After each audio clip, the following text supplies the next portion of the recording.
नमस्कार दोस्तों, मैं अमित आपका स्वागत करता हूं अपने पहले YouTube वीडियो में। और सब कैसे हैं? मैं सबसे पहले एक बात कहना चाहूँगा कि भाई ये मेरा पहला वीडियो है। अगर कुछ अच्छा ना लगे या कुछ कमी रह गई हो तो उसके लिए क्षमा चाहूँगा मैं। अब देखते हैं कि इस वीडियो में क्या है। वैसे तो आप पिक देख के समझ ही गए होंगे कि वीडियो बेसिकली है किस टॉपिक पर।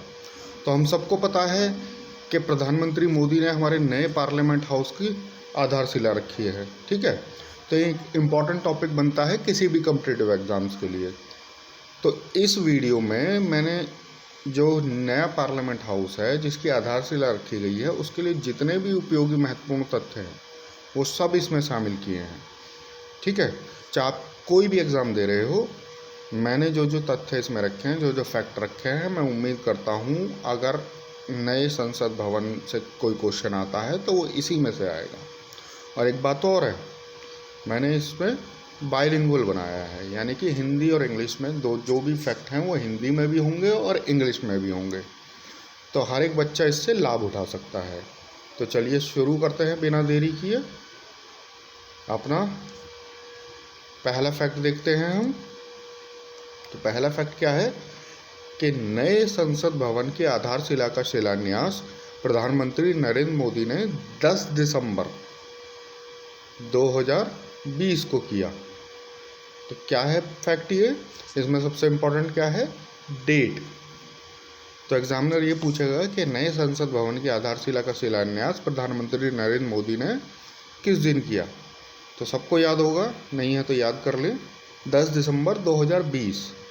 इसको थोड़ा सा घुमा के ऐसे भी पूछा जा सकता है कि बताइए प्रधानमंत्री मोदी ने 10 दिसंबर को जिस बिल्डिंग की आधारशिला का शिलान्यास किया है तो वो कौन सी बिल्डिंग थी। तो वह है नया संसद भवन। ठीक है, इस पूरे सेंटेंस से ये दो ही फैक्ट इम्पॉर्टेंट हैं जो एग्ज़ाम में पूछे जा सकते हैं। चलिए आगे बढ़ते हैं। अब हम हिंदू संस्कृति से जुड़े हुए लोग हैं, कोई भी नया काम करते हैं तो क्या करते हैं? पूजा पाठ करते हैं। तो अगर किसी इमारत की आधारशिला रखी गई है तो क्या होगा? भूमि पूजन। तो दूसरा इम्पोर्टेंट फैक्ट क्या हो सकता है कि नए संसद भवन की जो भूमि पूजन हुआ आधारशिला के लिए वो किसने कराया। तो उसे देख लेते हैं भाई। तो नए भवन का भूमि पूजन हरियाणा के गुरुग्राम, जो कि पहले गुड़गांव कहलाता था, हरियाणा के गुरुग्राम में स्थित शीतला माता मंदिर। कौन सा मंदिर? शीतला माता मंदिर। ये बहुत फेमस मंदिर है। तो शीतला माता मंदिर में संचालित गुरुकुल के आचार्य राघवेंद्र भट्ट, इन आचार्य का नाम इम्पोर्टेंट है। तो क्या नाम है कि आचार्य राघवेंद्र भट्ट ने करवाया। तो हमने क्या चीज़ जानी कि जो गुड़गांव का शीतला माता मंदिर है उसमें जो गुरुकुल संचालित है उसके आचार्य राघवेंद्र भट्ट ने भूमि पूजन करवाया। ठीक है, तो ये इसमें से ये इम्पोर्टेंट हो गया सबसे ज़्यादा। अब एक चीज़ और जानने की, ये जो गुरुकुल संचालित है शीतला माता मंदिर में, ये श्री शारदा मठ जो कि श्रृंगेरी में है के द्वारा संचालित है। यानी कि ये जो गुरुकुल चलाया जा रहा है वो शारदा मठ के द्वारा चलाया जा रहा है। ये शारदा मठ भी इम्पोर्टेंट है अगर हम देखें तो। आप सबको पता होगा शंकराचार्य ने भारत में चारों दिशाओं में 4 मठों की स्थापना की थी। तो ये शारदा मठ जो है ये दक्षिण भाग में पड़ती है। तो दक्षिण में कहाँ पर है ये शारदा मठ? शारदा मठ श्रृंगेरी कर्नाटक में है। कौन से स्टेट में है? कर्नाटक में है।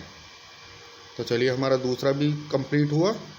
तो दो चीज़ हमने जान ली, कब आधारशिला का शिलान्यास रखा गया, किसने भूमि पूजन करवाया। अब आगे बढ़ते हैं। अब बात करते हैं आकार की, उसके एरिया की, जो नया संसद भवन बनेगा।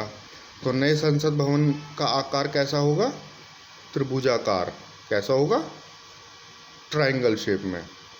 अब अगर हम वर्तमान वाले की बात करें, यहीं पर जो वर्तमान में हमारा संसद भवन है उसका आकार कैसा है? तो उसका आकार है गोलाकार। यानी वर्तमान वाले का गोलाकार, जो अब नया बनेगा वो है त्रिभुजाकार, ट्रायंगल शेप में। क्लियर? अब देखते हैं उसका क्षेत्रफल नए संसद भवन का।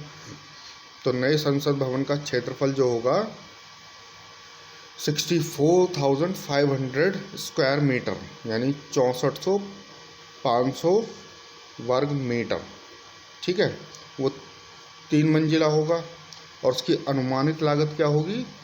अनुमानित लागत होगी 971 करोड़ रुपए, 971 करोड़ रुपीज़। तो हमने 3 चीज़ जान ली इसमें, आकार त्रिभुजाकार, क्षेत्रफल 6400 वर्ग मीटर और अनुमानित लागत 971 करोड़ रुपए। ठीक है, चलिए आगे बढ़ते हैं। तो आगे क्या कह रहा है, अगला फैक्ट क्या है? अब हमने ये सारी चीज़ें जान ली, अब ये भी तो ज़रूरी है कि इस इमारत का, जो नई इमारत बन रही है संसद भवन की, उसका डिज़ाइन किसने बनाया है, उसका आर्किटेक्ट कौन है, उस डिज़ाइन को बनाने वाला। तो आर्किटेक्ट कौन है भाई? तो नई इमारत के वास्तुकार हैं अहमदाबाद के विमल पटेल। कौन है? अहमदाबाद के विमल पटेल। ये एक बहुत फेमस वास्तुकार हैं, फेमस हैं ये। इन्हें पद्मश्री मिल चुका है, यानी कि पद्मश्री विमल पटेल हैं, और लगभग ये बताया जाता है इन्हें लगभग 35 साल का अनुभव है इस क्षेत्र में। तो हमने वास्तुकार जान लिया, आर्किटेक्ट कौन है ये जान लिया। अब हम जानेंगे कि इसको बनाने का ठेका किसको मिला है। तो बनाने का ठेका मिला है टाटा प्रोजेक्ट लिमिटेड को। किसको? टाटा प्रोजेक्ट लिमिटेड को। यानी कि इस बिल्डिंग को जो तैयार करेगा वो कंपनी का नाम क्या है? तो वह है टाटा प्रोजेक्ट लिमिटेड। ठीक है, चलिए अब आगे देखते हैं। अब इमारत की बात होगी, कौन बनाएगा, उसका डिज़ाइन किसने बनाया है। अब आगे की बात देखते हैं कि इस इमारत में लोकसभा में कितनी सीटें हैं, मतलब बैठने की व्यवस्था, इसकी कैपेसिटी कितनी है। अगर एमपीज बैठेंगे तो कैपेसिटी कितनी रखी गई है। तो नई इमारत में लोकसभा में 888 यानी 888 और राज्यसभा में 384 यानी 384 सदस्य बैठने की व्यवस्था होगी, यानी अधिकतम इतने लोग बैठ सकते हैं।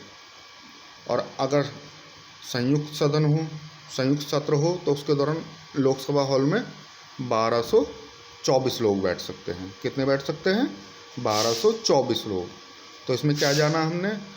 लोकसभा में 888, राज्यसभा में 384 और संयुक्त सत्र में 1224 सदस्य बैठ सकते हैं। ठीक है, अब आगे देखते हैं कि नया संसद भवन जो बन रहा है वो एक्चुअल में पुराने संसद के बराबर में ही, मतलब उसी के पास में बन रहा है। तो वो फिलहाल जो इमारत है वहाँ पर किसके स्थान पर बन रहा है? तो नया संसद भवन यानी नई इमारत श्रम शक्ति भवन की जगह बनेगी। यानी वहाँ पर एक्चुअल में जो अब बिल्डिंग है उसका नाम है श्रम शक्ति भवन, और उसकी जगह नया संसद बनेगा।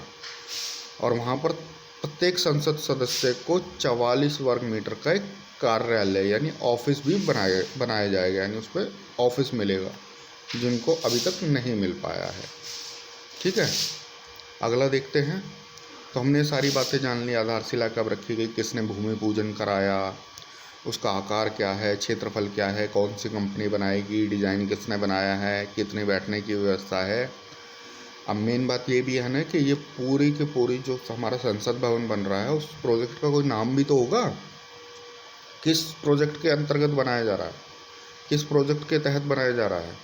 तो यह इमारत सेंट्रल विस्टा पुनर्विकास प्रोजेक्ट के तहत बनाई जाएगी, जिसकी अनुमानित लागत 20,000 करोड़ है।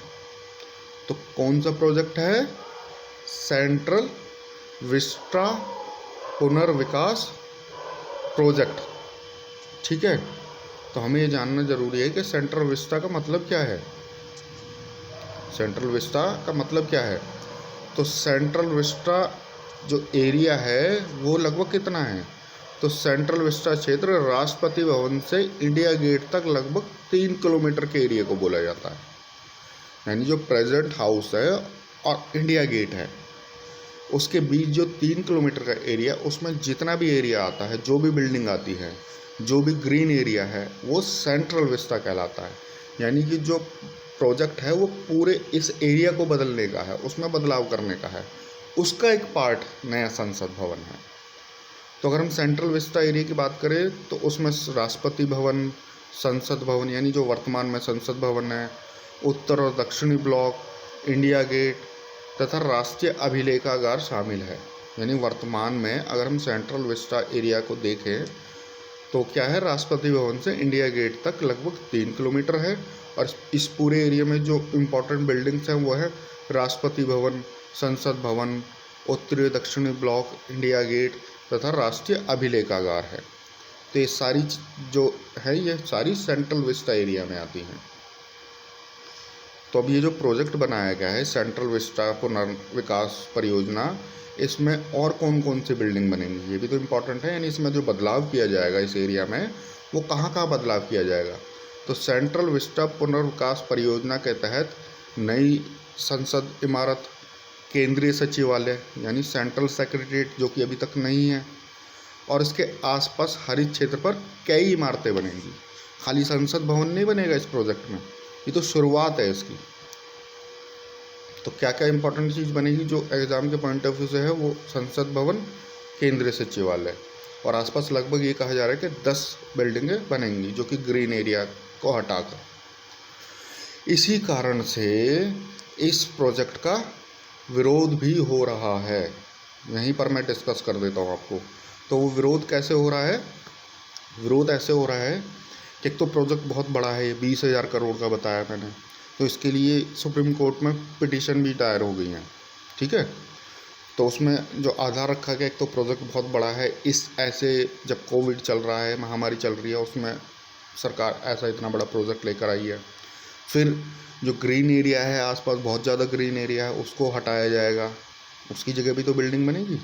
तो ये आधार दिए गए हैं कि भाई ये प्रोजेक्ट नहीं चालू होना चाहिए, इसीलिए केवल अभी संसद भवन की आधारशिला रखी गई है, बनने की शुरुआत नहीं हुई है। लेकिन अगर देखते हैं कि इमारत कब तक बनकर तैयार होगी नई संसद भवन की, इम्पोर्टेंट है ना, पूछा जा सकता है। तो संसद भवन की नई इमारत 2022 तक, कब तक? 2022 तक तैयार होगी। तो लगभग ये बोला जा रहा है कि अक्टूबर-नवंबर 2022 तक बनने की, तैयार होने की उम्मीद है। और उसी वर्ष क्या है, भारत अपना 75वां स्वतंत्रता दिवस मनाएगा। ठीक है, अब ये सारी बातें हमने कर ली भाई नए संसद भवन के बारे में, कि कब आधारशिला रखी गई, कौन किसने भूमि पूजन कराया, क्या आकार है, क्या क्षेत्रफल है, क्या बैठने की व्यवस्था है, और किसने डिज़ाइन बनाया, किसने ठेका दिया, कब बनकर तैयार होगा, किस प्रोजेक्ट के तहत बन रहा है। तो हम यहीं पर वर्तमान संसद भवन है जो उसके लिए भी जो इम्पोर्टेंट फैक्ट है वो भी देख लेते हैं। ठीक है, तो हम बात करेंगे अब वर्तमान संसद भवन की, जिससे क्या है कि अगर क्वेश्चन कोई ऐसा बने जो दोनों को रिलेट करके बने तो आप आसानी से कर पाओ। तो वर्तमान संसद भवन की आधारशिला कब रखी गई थी? तो वर्तमान संसद भवन की आधारशिला 12 फरवरी 1921 को ड्यूक ऑफ कनाट ने रखी थी। कब रखी गई? 12 फरवरी 1921 में ड्यूक ऑफ कनाट के द्वारा। ये ड्यूक ऑफ कनाट कौन थे? ये महारानी एलिजाबेथ के तीसरे बेटे थे। ठीक है, और इसका उद्घाटन कब हुआ? तो इसका उद्घाटन 18 जनवरी 1927 को तत्कालीन वायसराय इरविन ने किया था। यानी उस समय जो वायसराय थे भारत में, ब्रिटिश गवर्नमेंट के, वायसराय इरविन ने किया था। और उसकी लागत कितनी थी? उस समय लगभग 83 लाख रुपए में बना था।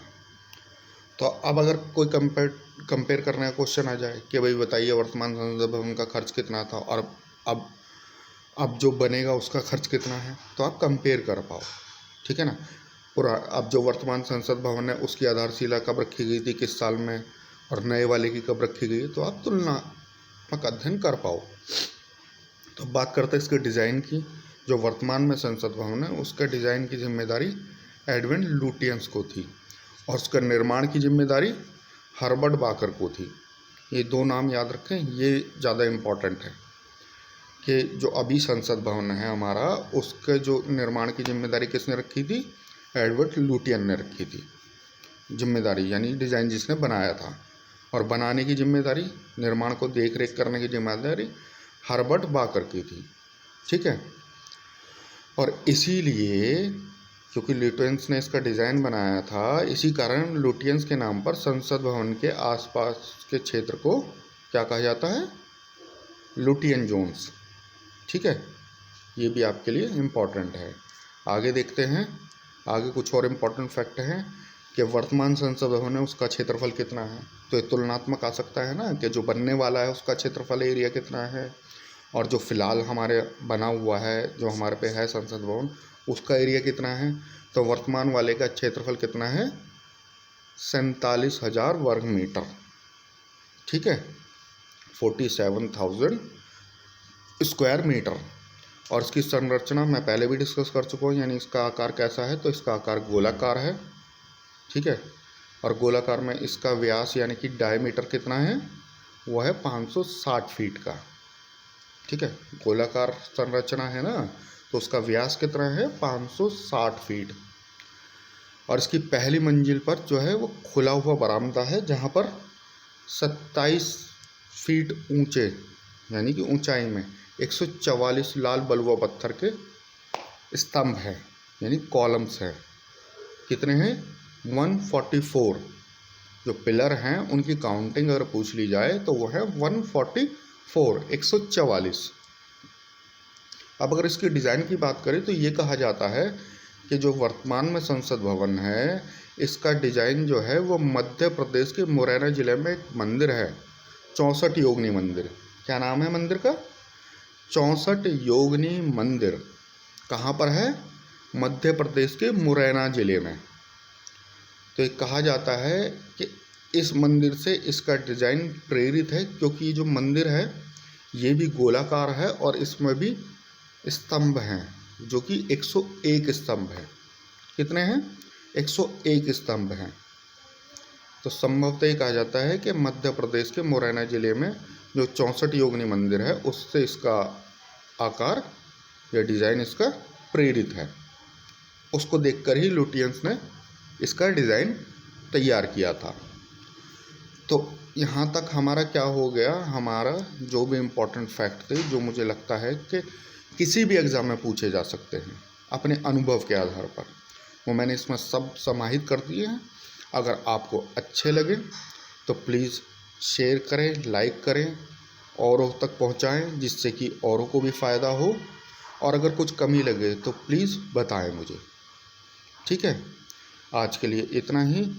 नमस्कार, सब खुश रहे। जय हिंद, जय भारत।